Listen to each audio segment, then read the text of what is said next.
Hey you, it's your girl Belinda, and this is another episode of Being an African is Enjoyable. And I'm here with my co-host, Patrick Karum. Welcome, everyone.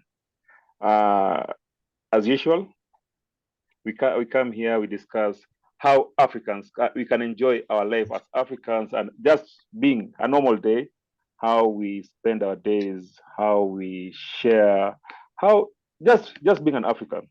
If I say an African, we are known for sharing, we are known for what else, Belinda? Africans What are are you known known for loving people. We are full of love. We are full of life. We are beautiful, as you can see. I have here my sister who is very, very beautiful. I won't say her name. I'll give her a chance to introduce herself. The stage is yours, my beautiful sister. Thank you. My name is Adeyusu. I'm a solution strategy. I just create, integrate, and foster strategic roadmap, for businesses towards change and growth. Wow. Welcome, Ade. I also have my handsome, he's my dad. He's like my dad, actually. He has adopted me. Yes.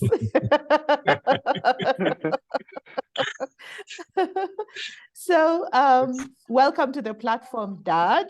And you're very handsome. We love you so much, all the way from Kenya. Please introduce yourself. Thank you, Belinda, my daughter. Yeah, my name's Royston, and I am here currently in London. I'm a business coach. I'm equality, diversity, and inclusion facilitator, and I do men's work. So transformational stuff in relation to people and families. I feel jealous. I was not even told that I'm handsome or anything. Anyway, Royston, welcome. Yeah, thank you. Your turn will come. Yes. Okay, Patrick. Because we want peace and we want to move with speed, Patrick, you're very handsome. Thank you. Alejandro has nothing on you. Alejandro has nothing on Patrick. Okay, our viewers and our listeners, today we are going to talk about parenting, and we are going to narrow down on love as a punishment mechanism. This is something that we initiated in our last episode, and because of public demand, we decided to do it and expound on it because we've seen that it can help so many people and it goes beyond parenting. So I would want to invite Royston, yes, to expound on what topic we had started concerning love as a punishment mechanism. Yes, welcome. Thank you. So, as parents, we often say to our children to behave. And what we're really saying to the child, we want them to behave like adults. And to do so is denying their childhood and the experience of childhood. Children behave like children are supposed to behave. Adults are supposed to behave like adults are supposed to behave. So it's a falsehood to get our child to behave as an adult. Unfortunately, when the child don't behave as an adult, we as adults get irritated with the child behaving like a child. And we seek to punish to bring them into line, into behaving like an adult. So that's oppressive on the child. And to get to understand that we are actually oppressing the experience of childhoodness. Right? So the first point around love as a punishment tool is to be able to check ourselves and not be irritated with the child based on what we want or what we think, or possibly what happened to us as children. I encourage parents to think about, what was it as a child that you didn't like? Because if we don't stop to reflect what we didn't like as a child, then we will end up repeating it, perpetrating that on our children. Because we learn by repeat, we learn by rote. So we do what we've learned rather than what we've heard. Now, often we see punishment as a tool for punishing. The truth is, You say that again? often we see punishment as a tool for punishing. Wow. The truth is, punishment should be a tool for teaching. Mm-hmm. And if we see it as an opportunity to teach the child, then we are not attached to punishing the child. So an example, the child may do something wrong, and because, I'm frustrated as an adult, something isn't going well for me, I project my frustration onto that child. And I might, for example, say, okay, I'm going to take away your mobile phone. All right, it's a common thing. We take away the mobile phone. I had a parent that said, I took the mobile phone for a month. So that punishment becomes a punishing tool. And what I actually said to that parent, you take the mobile phone for a month, you're preparing your child for prison. Mm-hmm. Because that's the impact of the length of punishment. A child needs to be able to understand the time frame of punishment. So if I'm going to take the mobile phone, I'll take it for half an hour. Or I'll take it for an hour. I might even just take it for 15 minutes. Because it only takes a couple of minutes or 5 minutes for the child to reflect on the loss of their mobile phone. Mm-hmm. Okay. Yeah? So Yes. let's say we take the mobile phone for 15 minutes. Then we call the child and say, I took your mobile phone. Why did I take your mobile phone? Oh, because I did this and this wrong. Okay, so what should you do differently? I should do this and this instead. Okay, great. So the lesson has been learned. Here's your mobile phone back. What if the thing that the child is doing has become repetitive? So things become repetitive, often because there's a disconnect. So punishment creates fear. When we are fearful, we stop hearing, we stop listening. So I'm getting punished for something that cognitively I'm aware I'm being punished for it, but in my cognizance, in my psychological management of myself, I am not connected to I've done something wrong. I'm connected to being punished. So psychologically, I'll come to you in a second, Adi. Psychologically, the child is experiencing punishment and the impact of punishment with a disconnect from the cause. So life becomes a punishment. There is no teaching. There is no learning of this was the thing that went wrong. So they repeat it and repeat it and repeat it.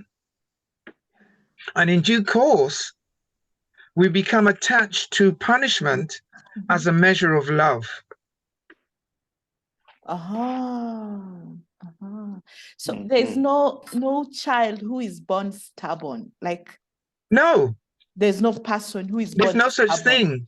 Wow. There's no such thing. The lesson has not been learned because we haven't been able to teach that child in that moment. Wow. Why are some children described as being difficult? Yeah, they've got difficult parents. Mm-hmm.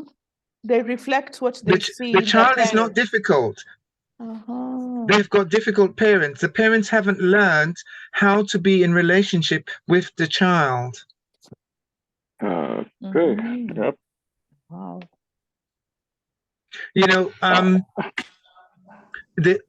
as children, you know, we may have some motor things that are going on in life. So my hearing may be impeded. I may be dyslexic. I may have poor eyesight, or some other motor sequencing thing that's going on for me. So somebody who's dyslexic may not be able to say 2, 4, 6, 8, 10. And I'm beating the child because they can't get the number sequencing right. But I'm disconnected to, there's a motor thing that's going on for the child.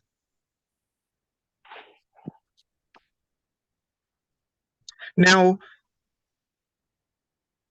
we all know that in a place of joy, we have a wonderful experience.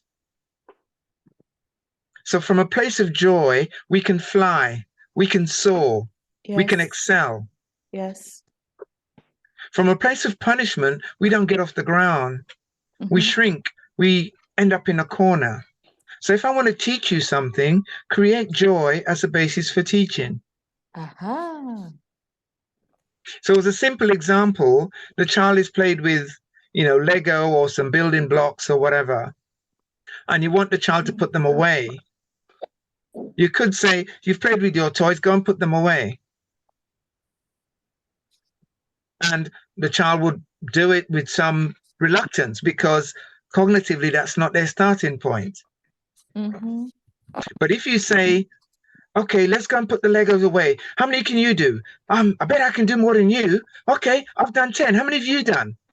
And suddenly you've created a fun game of putting the toys away. So they don't see putting the toys away as punishment. They see it as fun. And then it becomes a learned behavior to put their toys away. So I have a question. There are parents with several children. Like for example, you have 4 sons or 5 sons, and then firstborn a good, secondborn a perfect boy, thirdborn very perfect, fourthborn is totally off, and then the fifthborn is perfect. So as a parent, how will you be able to balance parenting, your parenting skills? You understand that right, 4 of your children are really good, but there's this one in the middle here. You even ask yourself, where did this boy come from? Yeah. How do you handle that as a parent?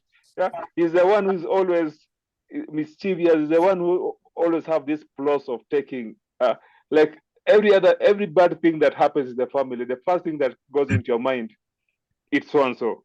Yeah, okay. And if you ask, you hear, yeah. So the first thing to understand that we all, every single one of us, have had some degree of distress in our life. Yes. The first child had the distress of the second child being born. Because they were an only child, they had mum and dad, they had the world, everything was about them.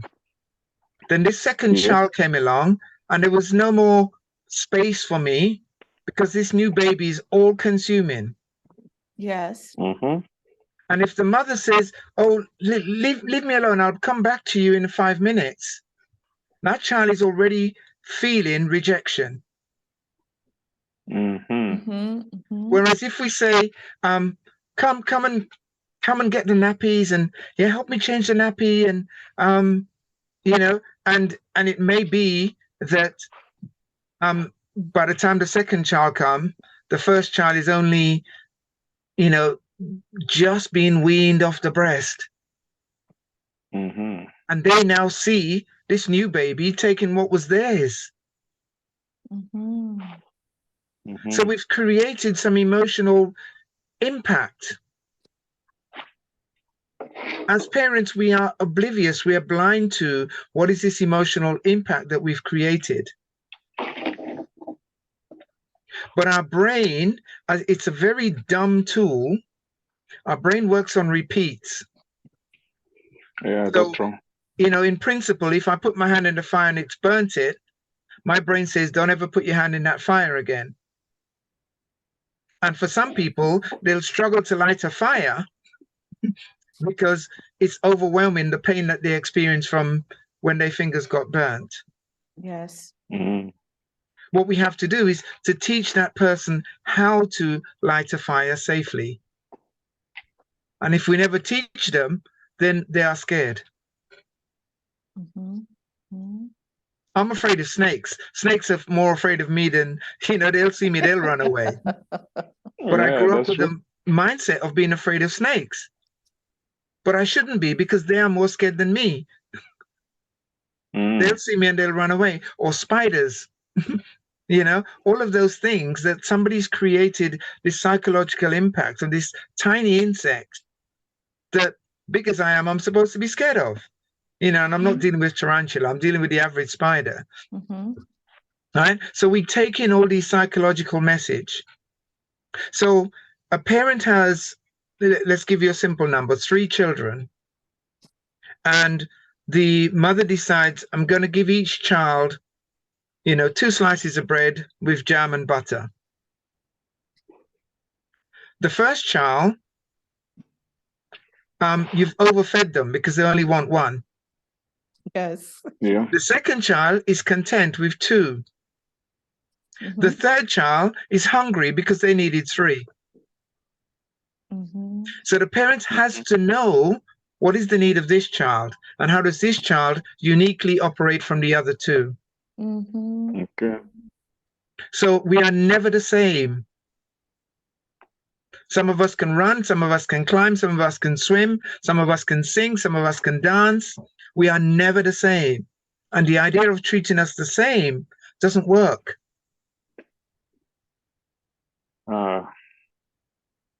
Now, the ability to sing, for example, if during pregnancy, the mother listened to a lot of people singing, a lot of concerts, a lot of people singing, that child will be born connected to music. Because the best place that we've ever lived was in the womb. Yeah. It was the most comfortable place that we've ever lived, unless mother was doing some distressing things while pregnant. Okay. Yeah? Yes. So from the womb, the child is hearing music, and there's a joy with music. Mm-hmm. So the child is born connected to music. Yeah. That's so true, because I used to listen to a lot of music when I was pregnant, because it was during the lockdown, during Corona time. Mm-hmm. So I could listen to music from morning till evening. Mm-hmm. And I'm so surprised because my son, whenever he listens to music, his mood changes. He starts Absolutely. jumping. Absolutely. Yes, so I resonate with what you're saying. It's true. And as a calming mechanism, if you play the music that you were listening to when the child was in your womb, you will find the child will calm down and there'll be some serenity. Yes, yes, yes. Because our memory starts from the womb, and we never forget ever anything that we've retained, that our brain has heard. It all gets stored. Cognitively. They want to say something? Yeah, cognitively, I can't remember yesterday, but my brain remembers everything and acts from that place. Ade, you've been waiting a long time. I'm sorry. That's okay. So I was going to chip in. I was going to say, we say that the seemingly difficult kids, the mothers were difficult while they were pregnant. Yes. Really? Yes. Yes. So in effect, and this is not a blame, but an understanding, you bring the distress on the child. So I'm going to give you an example. And this is very stark. Before your example, I have this extremely difficult cousin. He's not a young boy anymore. He's in his 40s now, but he's still as difficult as when we were growing up. Yes. As the most stubborn child. But my aunt is the most, I don't know, she's very unassuming, very quiet, very cool, in fact, she's always saying, where did I get you from? So what she's missing is what was the distress that happened either in the womb or in the early years of that child. Something distressing happened. And I can talk to her and help her identify it. I can talk to him and help him identify it. Something distressing happened as an absolute. To him or the mother? Either or both. Either. Or both. Wow. So this is a very stark example. I know a man who have never been able to form a relationship with a woman. And his idea of women is that you need to be buttoned up to the neck and you need to be in long sleeves. Just as I've done. Right? But if you wear something that's armless, he's distressed by it. If you wear something that's low cut, he's distressed by it. He gets migraines. All right. And he says when he gets the migraine, what's going on in his head? It's like boom, boom, boom, boom. Why? During pregnancy, his mother was a prostitute. Yeah. So he has the memory. Oh, I have to continue banging, I guess. He gets the memory. He's got the memory of all of that distress. And different voices, different, like the mother was in different, all situations. All situations. Potentially dangerous situations at times too. Yeah. Yeah. That's sad. There's an account of somebody where the mother used to listen to Coronation Street, one of these soaps. Right? Yeah, Coronation Street. Yeah. Right. So whenever the child is, misbehaving, all she has to play is the soundtrack of Coronation Street. Calms right down. Because that was the time in the womb was our most beautiful experience. Now, if the time in the womb was the most beautiful experience, now I'm putting myself in the shoe of an African mother. Yes. Out down in the village. Yes. She's used to going to Thailand. Yes. She's used to go to the river to fetch for water. Get lots of to do house chores. Yes. Yes. And like most of them went through distress, but there are a lot of amazing, successful African men who are born by these women. Yes. So at what point do we say that this was torture or this was not torture? Because I believe if you are in Africa, if you are raised in Africa, or if you are raised by an African mom, you might have gone through what I went through. Yeah. Strict parenting. Yes. And there's a difference between what we do functionally to live, and distress. So domestic violence is stress. Okay. Yeah, that's not what I'm talking. So that is a distressing situation. Being fearful that my man's going to come home drunk and I don't know what's going to happen. That's a distressing situation. Yes. Okay. Going down to the river, invariably they be singing when they go into the river. Mm-hmm. or they'll be Yeah, singing in the river. Mm-hmm. So that's not Yeah. distressing, that's life, that's joy. Yeah. Okay. Wow. I would like to hear Ade's side. Ade, how have you used love as a punishment mechanism in your life or in your journey as a mother? I said, like I said the last time, I didn't even know what's called love mechanism until Royston said so.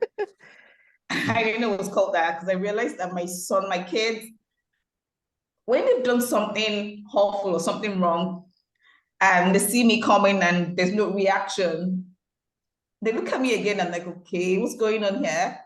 And next thing, I'm getting a kiss, I'm getting a hug, I'm getting a high five, and I'm like, okay, what's going on? But so with time, I realized that they come closer when they've done something wrong and I don't react. Oh, yes. But the times I scream, they do it over and over again. After screaming, I give them like 5-10 minutes. These boys are back at the same spot. So there you go. But the days I don't get to scream, I just walk past them and just, you know what? I didn't kill my parents. You people will not kill me. As for normal Africans, that's what we say in Africa. I didn't kill my parents. Who will not kill me? I just walk past them. I just leave them. Those are the times they don't repeat. There you go. They don't repeat these actions. They look at me, I take that back. They try to repeat it, but looking at me if I'm going to react again. And if I do not react the second time, they leave it. And they come around do you give them that eye? Do you give them that eye that they just of see your course, every eye African parent has that high. Every African parent will have that high. Yeah. It's called mom language. Mom That's language. right. Yes. Like I see you guys, but I'm not in the mood. You people I see you guys, but I'm not in the mood. And I let them be. And those are the times they come back to me. They sit down with me. They come into my home office. They want to spend time with me. But the days I scream, 5-10 minutes, they're back at the same spots. That reinforces the point. Yeah. I didn't realize it was love mechanism until you said so. And after our meeting, I've actually been putting more effort. Yes. More effort. I've been controlling myself. I've been putting myself in this. But you know what? They're just kids. They're boys. They need to explore. Oh, they yes. need to. I've been fine-tuning myself to use that mechanism more. Yeah. It takes a process for me as an African parent. I won't lie. Yes. It's a process. Yes. Yeah, but I know I'm much better compared to our last session. Yes. Wow. Good. Yeah. Amazing. So that reinforces that point. If a child is climbing a tree and we stand under the tree and say, oh, be careful, be careful, be careful, be careful. All we're doing is making the child afraid. Okay. If we say nothing, they'll climb the tree safely up and down. And if you are really afraid, then just stand underneath the tree and say nothing. That's what our parents, that's where the grandparents come in. That's when they say, leave him alone. Leave her alone. That's right. Let her do it. She can do it. Just watch. That's right. I see. Because you climb and you're relaxed. With the noise about be careful, you're climbing with attention. I see. So anytime you'll be climbing a tree, you'll be reminded of the be careful, be careful. That's right. You climb with attention. Yeah. Wow. And we know in athletics, I mean, Usain Bolt was the fastest man in the world. He was the most relaxed person on the track. Yeah. The more you can relax, the more your body is able to be subtle and move. If you step on the track with attention, you've lost 2 or 3 seconds already. Wow. And I think that applies even to speaking. Yes. It applies to so many things. The more relaxed you are, the better your performance at it. because this is an episode for family. I would have wanted to ask about some other things, but let me just keep it to this, because there are instances that men have had issues, especially in the bedroom, and I think it's because of tension. I don't know whether that affects their performance or not, but then that's a discussion for another day. This is not the right forum.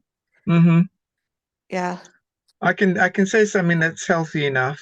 So I know a man who used to wet his bed as a child, and every time he wet his bed, his father used to take him to the toilet and beat him on the place where he should pee. You know, come on in, pee now, right? He used to get licks on that spot. The impact is, as an adult, women don't stay in relationship with him because there's no stop button.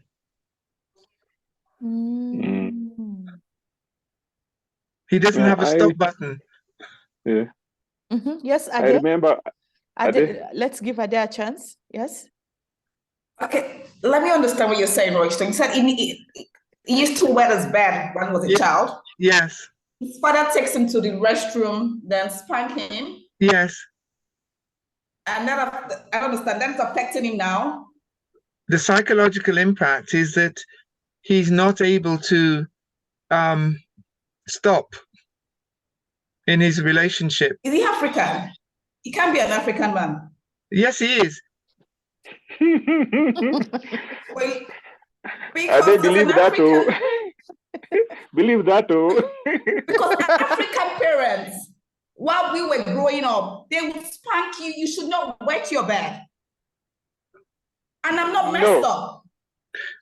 So what we're talking about, he was spanked in a particular place. Directly in a particular place.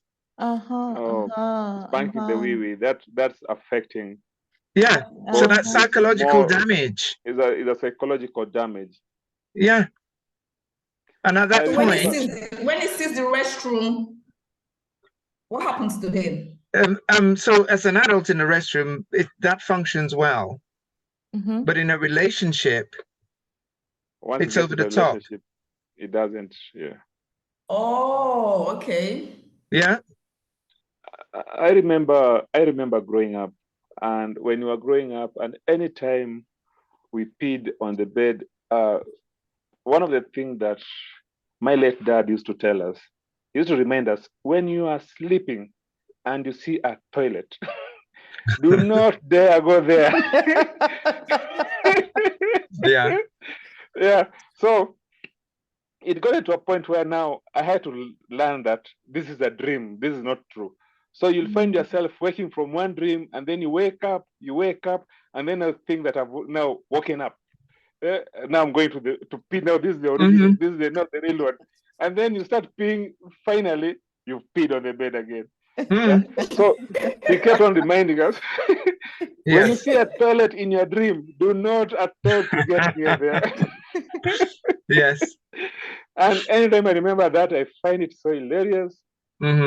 And I've been telling children that and the people, like, because once in a while I find in my daily like what I do, I find once in a while I find parents who have children who have issues with the bedwetting, and parents think that maybe it's psychological or something, or they are bewitched. But I always tell them it's a normal thing for children to do that, to go through that. Because if they don't go through that, then their muscles will not function properly. It's just normal. Exactly.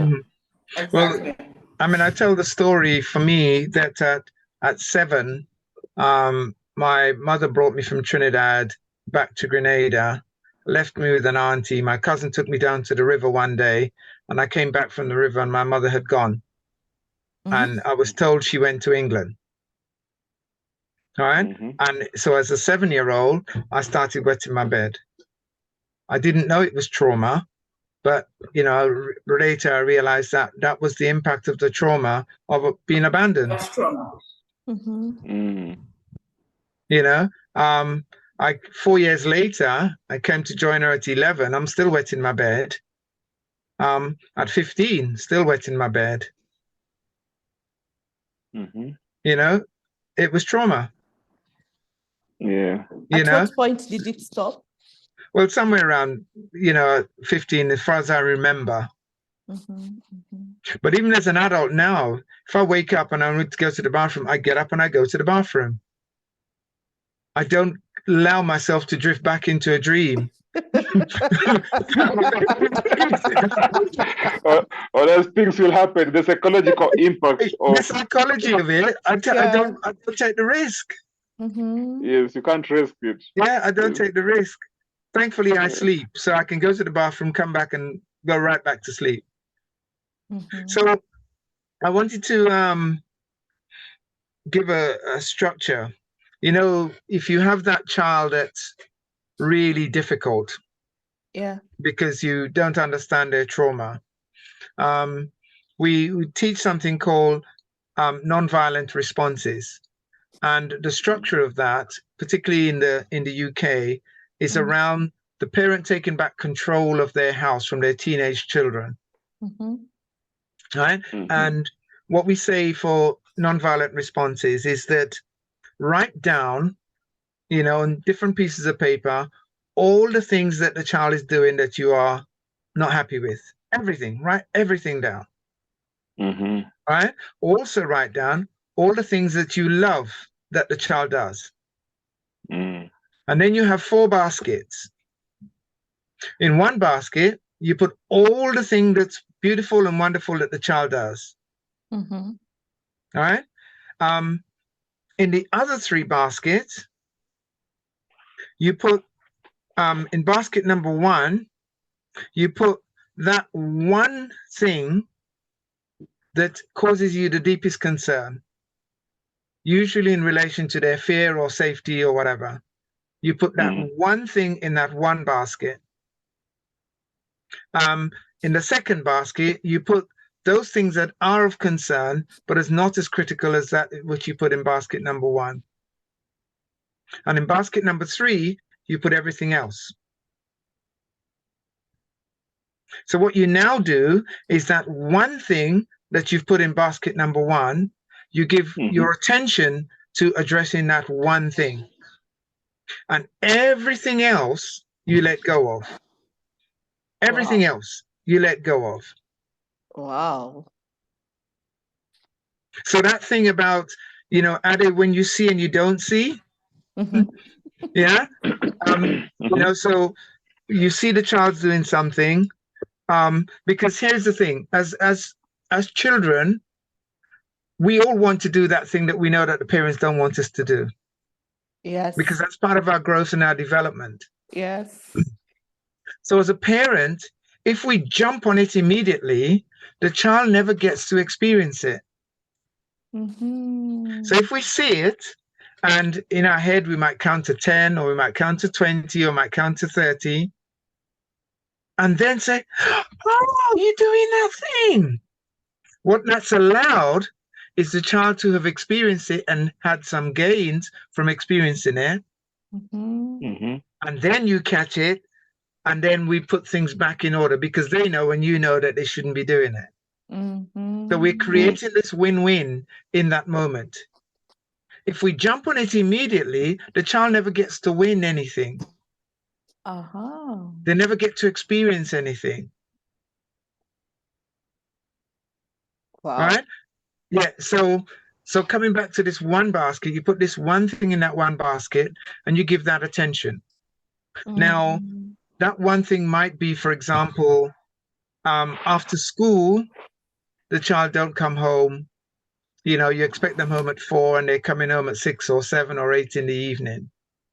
Yes. That's the one thing that you focus on, So the time that you need to be home, will want you to be home. It's important that you're home. You might decide that I'll go and meet the child from the school gate. Yeah, if I meet them from the school gate, not to march them home, but we might go to the park and have a playtime. All right, before we go home.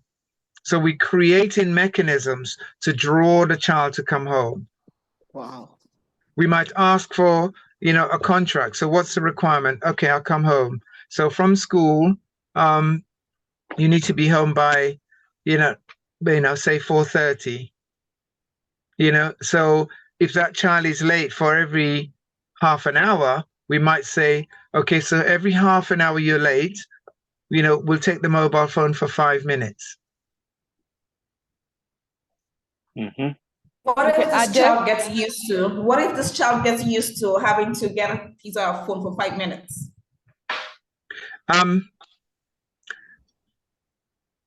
So we're working on a progression and a degrees process. Mm-hmm. Yeah. So if 5 minutes didn't work, then 10 minutes. If 10 minutes didn't work, then 15 minutes. 15. Yeah. But here's a magic trick. If a child does something wrong, and you say, what have you done? This, yeah. And what should you have done? I should have done this instead. Okay. So what punishment do you think I should give you?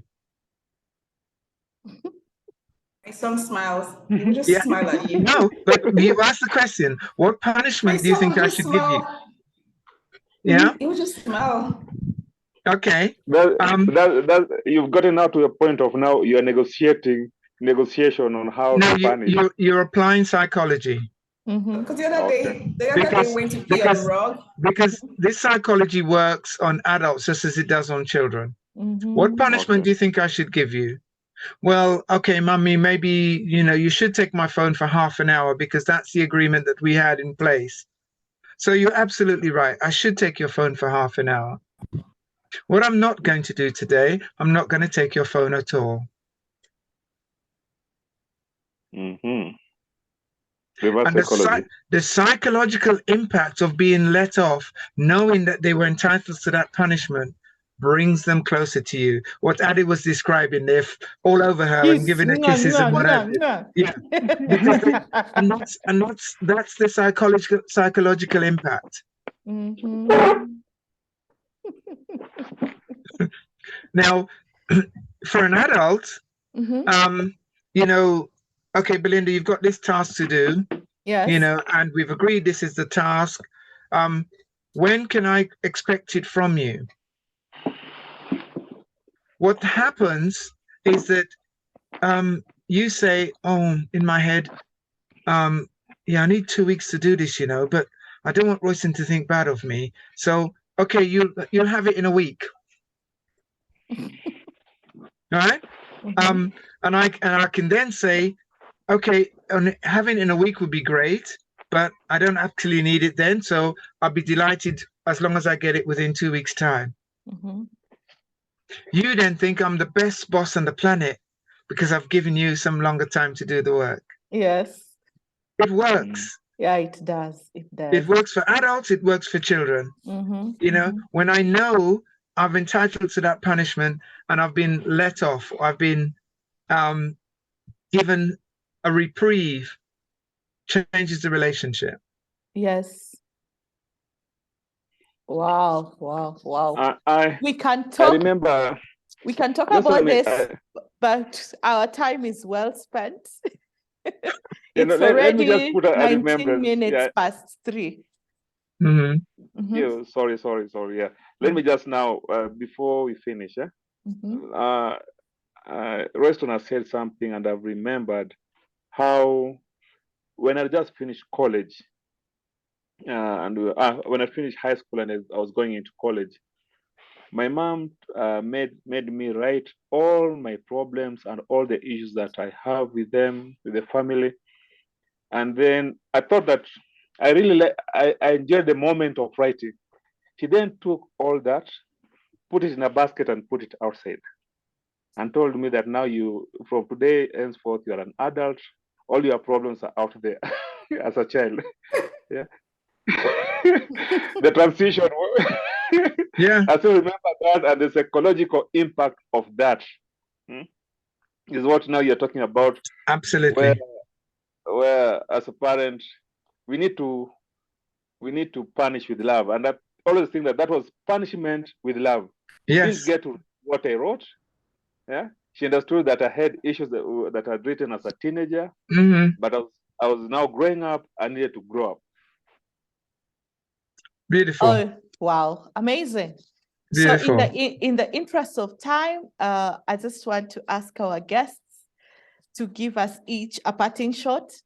And because this conversation is very, very meaningful to us, I'm requesting our guests to come back again next Tuesday. Tuesdays are for family, so we can talk about this. I'll have to get back to you on that. All right, it's okay, it's okay. We will, yeah? I can't make next Tuesday at all. You can't make next Tuesday. No. Maybe we'll skip one Tuesday and come back another 1 week after. Royston, the wisdom that you have, yes, that's on another level. Is unmatched. Royston is our daddy. Yes, yeah, he's unmatched. Now I'm no longer jealous. And now you know why you are being called dad. Okay. Thank you. Thank you. Well, I need a parting shot within 1 minute. That is 60 seconds. I need a parting shot from Royston. Then I'll move to Ade. Okay. So my parting shot is teach our children to tell the time. And that does not mean the time on the clock, but the time in terms of relationship. And so, that particular thing will take half an hour, so I'll be with you in half an hour rather than, I'm just doing something. I'll come to you when I'm finished. Understanding the time. That is not teaching them time. And those who arrive at church half an hour late and arrive at church half an hour late every Sunday, they never learned the time. So we create the phenomena of being late in order to act. Wow. We need a different session. We just need Royston. With Royston. To lecture us, to mentor us, to coach us. The time thing is that's a whole topic. Different. Exactly. I want to learn more about time. And how to teach someone about time. Even how to teach our children about time. Yes. Because that is something that I think I quarrel with all the time. Right. Yeah. Wow. Amazing. So there's no time called now. Now is not a time. Now is often a distress. Often a distress. Wow. Go and clean your room now. Go and do that now. It is at the point of my distress. And that can happen at 10 o'clock in the morning, 11 o'clock in the morning, midnight. So I have no idea what the time is. Wow. That is wisdom. And I think, just as my co-host Patrick has said, we just need a whole session together with Ade concerning how to teach our children about time, to teach our children to learn time, and in terms of relationship. That is very important. Wow. I can't thank you enough. Let me move to Ade. I've got no parting words. I don't know what to say to someone more Royston. Okay. What is your takeaway? Your take-home message from today's session? Take-home message. Okay. Royston had the floor today. Yes. And what I took from it, last what he said was, we should teach them time, understanding of time, to summarize it, yeah? And I'm looking forward to a proper session on that. Yes. Because I am all about now. Get dressed now. It's time to sleep now. It's time to eat now. It's time to, I'm all about now. So now I need to learn how to, you know what? I'm giving you 10 minutes, 5 minutes, an hour, then you go to bed. Yes. I am all about now. Now, maybe they're even calling you Ade Yusuf now. My mother. Who knows? Now, my mother now. Who knows? Yes. I really need to understand. Yes, I'm going to start practicing it from today, from this moment. And I'm definitely going to have something to say in regards to next time we meet. Okay. Okay. And I also need to leave now. I have school runs to do. Thank you so much. All right. Thank you. Thank you so much. Then. I have to leave. Yeah, bye. Okay, bye. Bye. Until next time, we'll see you. Bye for now. Bye. Bye. Bye for now. Bye. Okay, so thank you very much. Yes. We'll see you again. All right. We appreciate you. And we thank you for the nuggets that you've given us just for today. And indeed, with Royston, Tuesdays are for families. And we can't find a better coach, if not Royston, all the way from UK, an African just like us. And that is why we are reporting this or talking about this on being an African is enjoyable. It's enjoyable. Yes. Thank you so much. Take care now. Bye.